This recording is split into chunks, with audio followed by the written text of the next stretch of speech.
and welcome to another episode of E&F TV's Bridging the Gap. And today I'm joined by Hilary and Judith from Employment, Autism and Caretrade UK. Guys, how are you? All good, Good, thank you. Fantastic. Thank you so much for coming on the show. Brilliant, brilliant that you've given up your time. Full disclosure here. So I'm running an ultramarathon in September, and my kind of ruminations on who to kind of support brought me to you guys at Employment, Autism and Care Trade. A little bit of a backstory. My son has autism. He's 9. He's high functioning. Um, but I kind of been thinking recently about his future and 18 plus and going into university and potential employment. And that kind of led me to you guys. So yeah, that's kind of why you're on the show. But it's something that I think would be like of big benefit for us to unpick a little bit and talk about. You guys are the experts. I think it's something that's massively important to me, but also something that needs bringing out into the daylight a little bit. So Hilary, Judith, tell us who you are and what you do. I'm Development Director at Caretrade. We are a charity that supports autistic and neurodivergent people to move into employment, and we do this in various ways. We have a supported internship, we have programs for our over 25s, we support employers, and we support employees in the workplace. And I'm Hilary. I'm Executive Manager of Employment Autism because Employment Autism was an autonomous charity and we merged with Caretrade last year. We have very much the same ethos and the same aims and complementary services. So Employment Autism still has a website with information for autistic people about job seeking, about employment, and for employers about how to recruit and retain autistic and neurodivergent people successfully, and also about the business case, why it's such a good idea to employ autistic and neurodivergent people. And plus, between us, we do a lot of training, etc., and supporting autistic people. Just tell us a little bit about your backstory personally. Hilary, start with you. Right. Well, I started my career in IT. So that was my main career for many, many years. But I was always doing something on the side, either as a volunteer or part-time basis, working especially with adults with additional needs of one kind of another. And through various paths, that led me to working with autistic children in a specialist provision in a mainstream secondary school, and I loved it. I found my tribe. So I went from there to do a master's in autism studies with my dissertation on the experience of autistic people in employment. And I found it absolutely fascinating and compelling. And from that, I joined Employment Autism eventually via working as a job coach with autistic adults in the IT industry, which was this quite amazing merge of my background. So probably not a typical route in, but I don't think there is any typical route. No, not at all. My background is I became interested in the field around autism when I was at university and wrote my dissertation on the topic. I then kind of went way off and started teaching English as a foreign language. And I then started moved on from there to work with children, autistic children, very young children. And I did that for a number of years and then moved into working with adults in employment. And I've kind of been there ever since. I've moved organisations, but I've worked around employment and autism for well over 20 years. And I still do job coaching. So part of my role is I still go into the workplace and support people. But the majority of the time I'm working with employers now, and supporting our team to support employers and employees. So you're both vastly experienced in the field, aren't you? I think that there is no set route, and I think everybody here will say they come via a different route into this particular sector. Yeah. And to be honest, it's of benefit to have people from diverse backgrounds, with different industry experience, different lived experience. I think it's a benefit. Tell us, a little bit then, Hilary, about employment, autism, and about care trade. So employment autism was set up as a recognition that services were very, very much aimed at children, and they still are, unfortunately. Not, I don't mean unfortunately, that's the wrong word. They are aimed at children, whereas obviously the children grow up. And as you've explained about your own family experience, the concern is then what happens to the children once they leave those services, which are more comprehensive. Employment autism was set up in recognition of the need for services for autistic people as they become adults and move into employment, and also for employers to understand how to recruit and manage autistic people successfully, because sadly the very fixed processes that employers have are, to be honest, quite discriminatory against neurodivergent autistic people and people of other disabilities and hidden conditions. So that was how employment autism came about. And I came on board sort of fairly early on, and we set up the website with the information service. And we've done joint conferences with Care Trade, training. We contributed to academic research.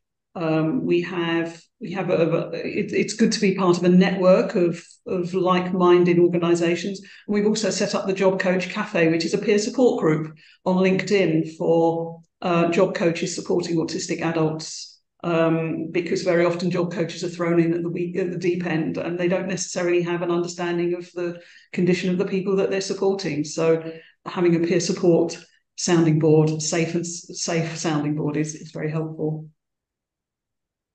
I think when you look at the published stats of, 1 in every 100 people has autism, although I question them when I look at my son's class, there are, I think, about 7 out of 30 that are autistic or neurodivergent. So I think maybe the statistics are wrong. Still, I mean, even 1 in 100 people is a vast number of people in the UK with autism. Just explain a little bit about what challenges autistic people may face in the workplace. I think a lot of it is around people just not being aware of what support is available, and also from the point of view of an autistic member of staff, not always knowing what they can ask for around support. Going back to that statistic, you've also got, I think the 1 in 100 is a really kind of conservative estimate, because you've also got a lot of people out there who don't identify as autistic or neurodivergent, who do need support, but may not be at the stage of their life where they are ready to share that information, or even kind of come to terms with that diagnosis or that identity. So we do a lot of work around raising awareness to make workplaces more neuro-inclusive. So with neurodiversity, it's 15% of the population, and I would still say that was a very conservative estimate. So statistics don't really match the support and the need that's out there. Okay. So this is part 2 of neurodiversity chat. Take us through a little bit. I spoke to Sue Murphy, and she spoke about adaptations that were needed at interview process for someone that's neurodiverse. So things like sending the route out in advance. So, that someone with autism may need that kind of amount of planning to get them there and make sure that they're comfortable there. Also sending the questions out was something that was discussed in advance, so that they feel more comfortable. Why have a massive interviewing panel of 4 or 5 people, which would totally knock the duck off, so to speak, of the average person? Certainly would my son, I could see when he's older. So we've kind of discussed that. What about if this person's successful at interview and is going through to, starting work? What kind of things would they suffer with that a neurotypical person wouldn't? What kind of challenges would they have to overcome in a workplace, in an office, or in a factory, or anywhere? I think you're always going to come across the fact that you have a neurodivergent person in a neurotypical world. So there's always going to be that barrier there before someone even starts, because there are things in place that do not match the needs of a neurodivergent person in the workplace. Yeah. So we do a lot of work around breaking down those barriers, being neuro-inclusive, not putting things in place that are going to be already put someone at a disadvantage, even more so, because they are neurodivergent. I would also say a lot of that happens before someone even gets a job. So there's a lot of support available for someone to build up their skills and their confidence and their self-advocacy before they even move into the workplace. So we run a number of programs to support people to move into work. And alongside that, we will support employers as well. So that we can make recommendations on adjustments, we can practice interview skills with people, we can look at interview questions, we can prepare CVs, we can build up their confidence in a lot of those soft skills that people need to go into the workplace, and at the same time support employers to pick those up and understand those. But it really is also incredibly important that you realise that everyone is an individual, and it's not a one size fits all, and that you need to make adjustments. So it's worked for one person, it may not work for another, and employers need to be aware of that as well. Can I also add to that? You talked about challenges at interview. Starts before then. Employers need to be aware of the impression that they're giving. So make it plain on their websites and other advertising marketing material that they are neurodivergent, autism friendly, that they will accommodate adjustments as best as they can. And also the job adverts, the job descriptions themselves, don't put in stuff that isn't needed, like standard cut and paste teamwork, when it's just not needed for the role. Be explicit about what is actually needed for the role, because then it helps everybody to understand what the role is, what skills they have that can fulfill those. So it really does start, in terms of how the company projects itself and how it advertises itself. Yeah. I mean, I think one of the key things is, that question about being a team player. Well, how does someone know what a team actually is that they're moving into? Is a team 2 people? Are they lone workers? Are there 20 people? Are there 30? What actually is a team, and what does that team look like, and what does someone need to be able to work within that team? I think working in recruitment, I'm painfully aware that job descriptions are sometimes pieced together from old positions, or even a company that someone used to work for, they've lifted and they need to create a new one, and it's cut and paste. And there are, even for a neurotypical person, there are things in there that I remember as a young man reading a job description and thinking, I can't possibly apply for this because I don't even know what that means. I definitely don't do that, and that's not me at all. When actually I could have applied for it, and I probably would have been successful. And it's just like this legacy way of doing things, when actually every line on the job description will be scrutinized by someone potentially like with autism. And there's so much weight added to each line that if you're filling it out with junk, that actually, you don't need to be a fantastic team player if the job is just a remote one where you're working from home and you're kind of left to your own devices. That's off-putting to someone with autism, right? Yeah, no, absolutely. It's also, what you're doing as a company, as an organization, is you are not then recruiting the best from a wider pool, because if you've got 50% of people looking at that job going, that's not right for me, you've missed out on 50%. You've missed out on potentially an amazing employee. As you said, it happened to you yourself. You don't necessarily know what is important to the employer, and actually, you may yet be the best candidate, even if you don't tick all of those boxes. But unless it's clear what is critical for the role and what isn't, you just won't apply. I look at the relationship that my son has with school and that we have with school, and they're so good at making adaptations for him to make him more comfortable. And things autistic people could struggle with, or my knowledge of this is limited just to him and people that I know. The temperature of the room, it's all sensory, isn't it? I'm just going to dumb this down to people that may not know even what autism is, but have maybe heard the term. But it's all sensory, isn't it? So it's the smells of the dinner hall. It's the it's the sounds, it's everything's too loud, everything's too busy. The sun's in my eyes.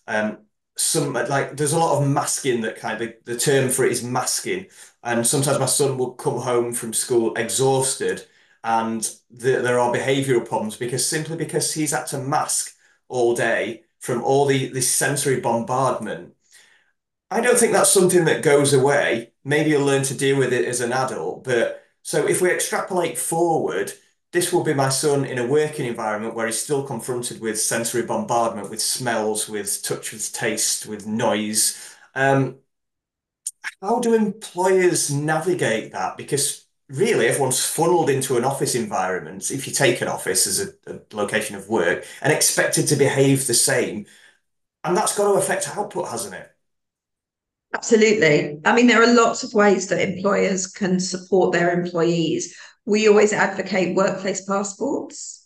So that's a tool that has ownership for the individual that allows them to write down everything they need, all the adjustments, things they like, things they don't like, things that may trigger them, things they may find difficult, ways in the past that they've had adjustments and have worked for them. And I think they need to take time off if they need any medical appointments, if they need, look at hybrid working or breaks, any adaptive technology, job coaching. So that's where things like access to work as well come in.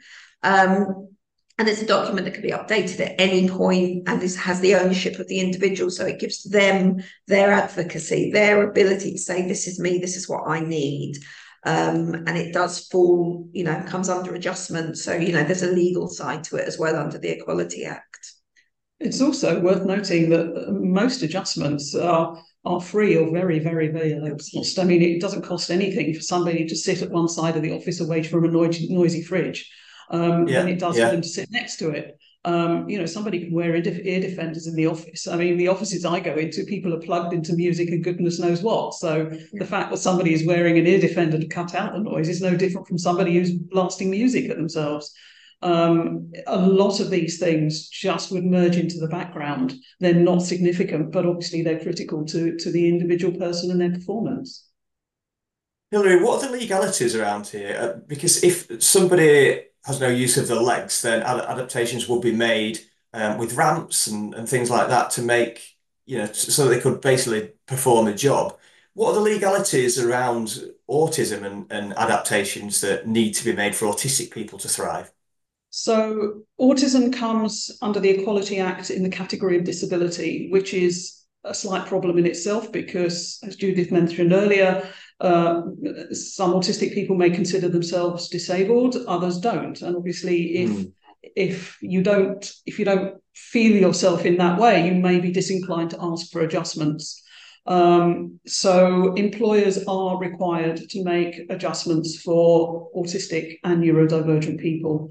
And it's the type of adjustment, as Judith said, very much depends on the individual. So it may be something simple as moving somewhere else in an office environment, or being allowed to take a break, going away to relieve some stress for a few minutes.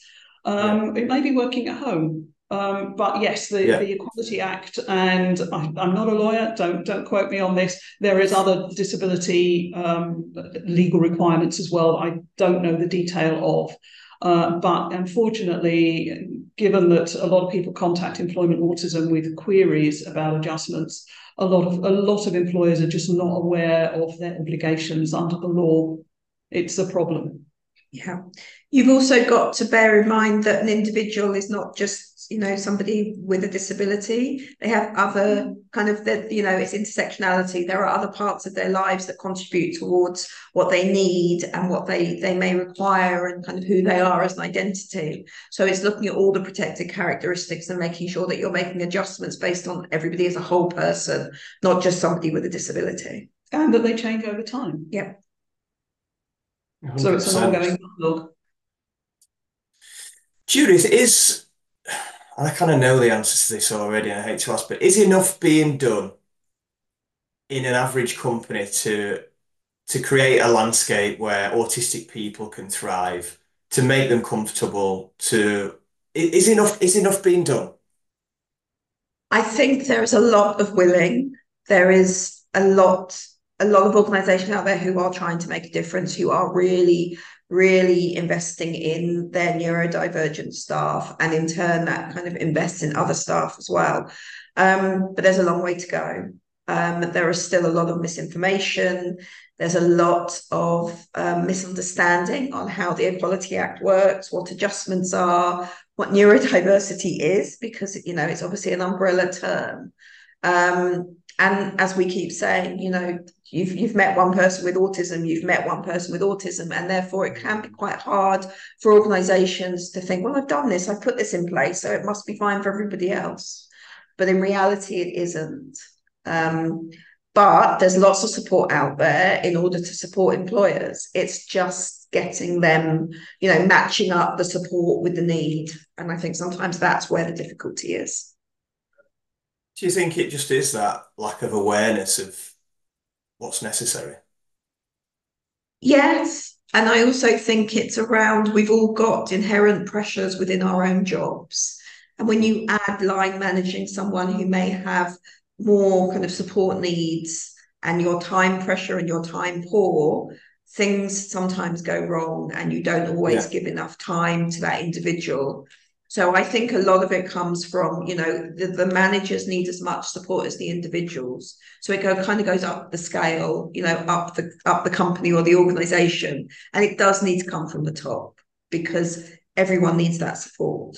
I think also there's a fear of doing something wrong. So you may have the will to support somebody with any kind of condition in the workplace, but if it's something you've not come across before, you're worried about putting the foot wrong somewhere, doing something wrong. And just a little bit of awareness and understanding goes a long way to ensuring that somebody is able to speak freely and have that conversation and have a discussion about the adjustments that will help them perform to the best of their ability. Exactly. Because ultimately, as an organisation, you want your employees to do the best job.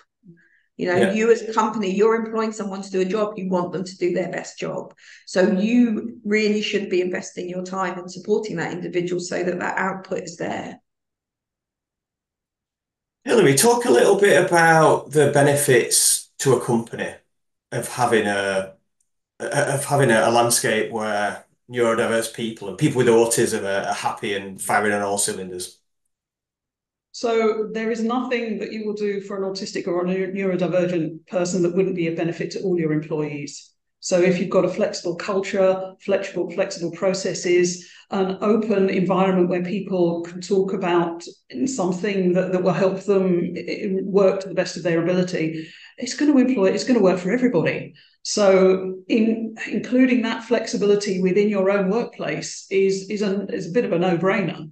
But plus, people who think differently bring other skills to the workplace. So why would you not want to recruit people who can sort of fill the whole landscape of thinking about how to approach their individual work?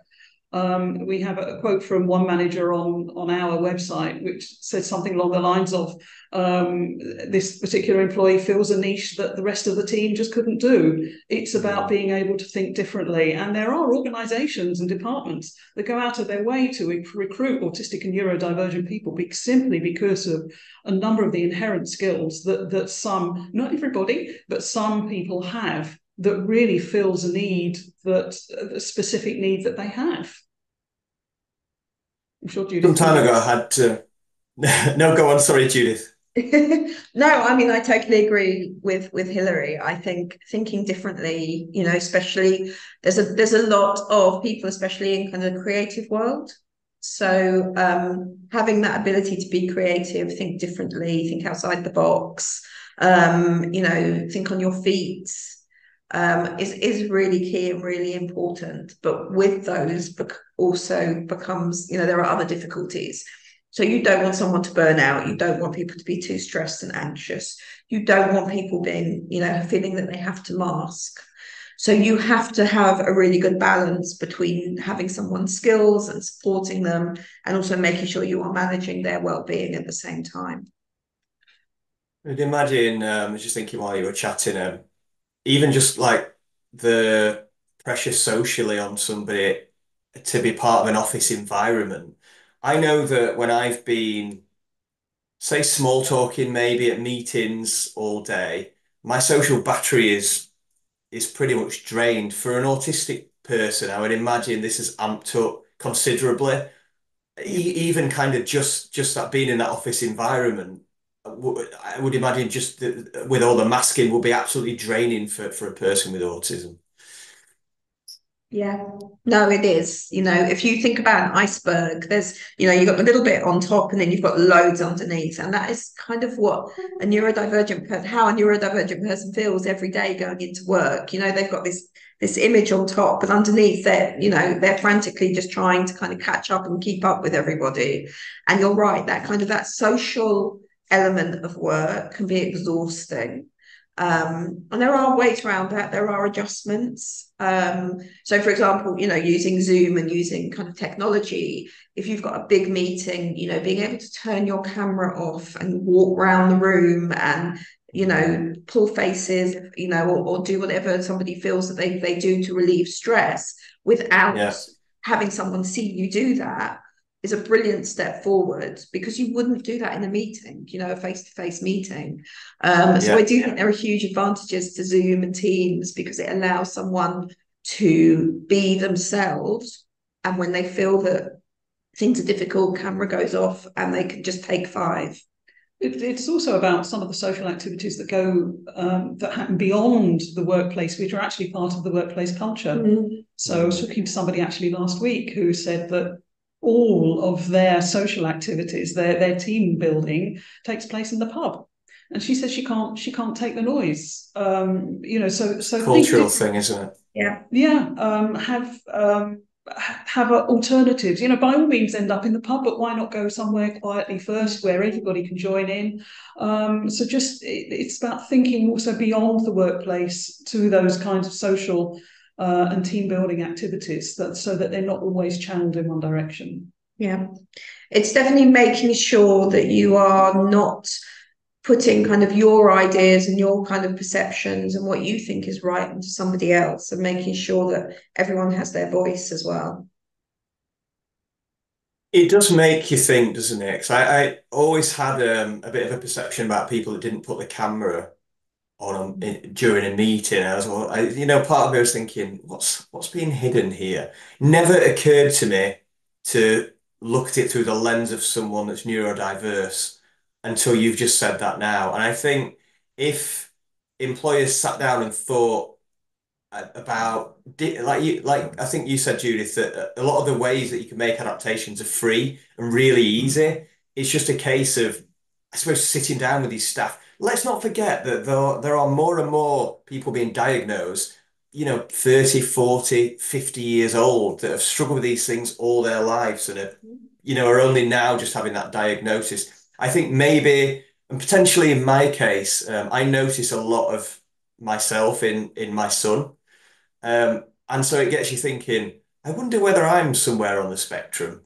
So it's just sitting down with people, I suppose, and just finding out what works for them, because one size does not fit all, can very quickly, I suppose, lead to having an official document of your policy towards neurodiversity, and things can kind of gather steam. It's just about, I suppose, employers taking that first step, and the first step maybe just getting in touch with you guys at CareTrade and saying, what can I do? Yeah. I think it's really important that employers have all those pathways to be able to offer support and know where to go to. And I think that's where there are sometimes brick walls, because they don't know. And they will, and it happens with Hilary a lot. They will just Google employment autism, and then they'll find out there's a lot out there. And there's a lot more that, the government can do. Access to work is a government scheme, but it's very much under the radar, and you only know about it if you know about it. And so we do a lot of kind of, this is what's out there, but people have to come to us first to know that, we can offer that advice. I had a guy about a year ago on the show from Cyber Hospitality, and they basically run pop-up hospitality schools to train homeless or people that have been involved in crime and been in prison in the past. So a new hotel opening in London may commission the services of Cyber to populate the hotel with staff across all departments. Sarah will come in and train them and kind of put them into the positions. And the reason why this is so effective is because since Brexit, hospitality, it's been well documented, has been crying out for staff. We've all seen it when you've gone out to a restaurant or gone, checked into a hotel, just like the lack of staff there. When you look at the stats around people in employment with autism and suffering from or being neurodiverse, let's say, not suffering, we're sitting on a load of people here that are like economically inactive that could be in meaningful employment in hotels. Just taking that as a case study, you don't have to be front of house. There are plenty of positions, back of house in accounts and sometimes revenue management, which is what we specialize in. And of course, not all autistic people suffer with, I suppose, those communication issues. Some would thrive in a front of house environment. So we're sitting on a Absolutely. load of staff here that we could actually get into, and it's a win-win, isn't it? The hospitality as a sector wins, and people with autism and neurodiverse people win as well. Why are we not seeing this? No, I don't know. I mean, we've got some people in who work in hospitality, and some of the adjustments that we make to support someone in training. So onboarding is another really important thing. You've got someone through interview, you've got them into the job, you want them to do the job, and then your training and your induction, doesn't meet their needs, and then you've got someone who potentially will leave, and you've invested a lot of time and money in somebody. So a lot of adjustments we use could benefit everybody else. So I had someone who works in a hotel, and he works in the cleaning department. So he does kind of the room cleaning and bed changing. And we made things really pictorial. So it was a picture, and this is what the bed looks like. This is what the cleaning fluids look like for the shower. This is what the fluids look like for the sink. This is what the duster is. That would help so many other people. If you think people where English isn't their first language, or they have other communication difficulties, you are then opening your door to more employees and actually, breaking down that gap of having not enough people in the job. I've said it before, I'll say it again. There is nothing you will do for an autistic or neurodivergent person that won't be a benefit to everybody. Yeah. Yeah, that really comes across in it. Yeah. Thank you for giving some concrete examples as well, because Yeah. that really helps people imagine things that they can do. And I know that there'll be people watching this that have just listened to that example of Mm. the cleaning fluids and thought of something else that they could do, which is Yeah. brilliant. Yeah, I mean, a lot of it is. So, a lot of people are kind of way more visual and take up information visually than they will kind of, listening. And so by having checklists and having pictures matching and having things in the same place, and with hospitality, that's key. When you go and make up a room, things have to be in certain places. You are actually playing to the skills of a neurodivergent person because, that's what they need. There's that routine and structure, which is what you want as well. It's the same in catering, in kitchens. It's the same, when you're laying tables. All of those things that go towards hospitality are actually playing to the skills of individuals who are neurodivergent, and they will thrive in that environment if you give them the opportunity. No, 100%. And I thank you both for explaining so clearly about autism, what can be done. If I'm a general manager in a hotel, and I've watched this and I'm interested, um, would you advise that these guys get in touch with you and you can make links to people on your books that may be interested in positions within their hotel? Yeah, yeah. And we can also help with their recruitment practices so that we can help them open up their opportunities to more people and have more people apply for those roles as well. We can support from both organisations, as from any point in the recruitment process, right from the beginning, writing job descriptions through to someone being onboarded and going through their work and passing probation and ongoing support, right up to retirement, really. So it's a whole life process that we can offer support for in the workplace. Brilliant. And best place to get in touch with you, LinkedIn, email, website, what's best? All of those. Any? All of those, all the above. So our email, the websites. We're on social media. So just, any way someone feels comfortable contacting us, pen to paper if they want to, anything. WhatsApp is always a good one too. Carrier pigeon. Yeah, smoke signals, whatever how anybody ever wants to kind of contact us, feel free. We're open Fantastic. to adapting technology to enhance people's ability to contact us as well. And if they've just Guys, got thank you so much. how to approach it, that's fine as well. Yeah. No, thank you. Thank you for giving up your time. Thank you for being such a big help for anyone watching this that wants to understand autism and how they can help and make their workplace thrive. Then you've given a lot of good concrete tips. So thank you so much. And I'm keen to help you guys as much as I can, as you know. Thank you for having us. Thank you for the opportunity. No problem. That's all we've got time for this week. Like and share because it helps us tackle really important issues like this. And I'm going to put my sponsorship link underneath this in the comments so you can sponsor me thousands of pounds to help Employment Autism in Care UK. Thank you. Bye-bye. Here we go!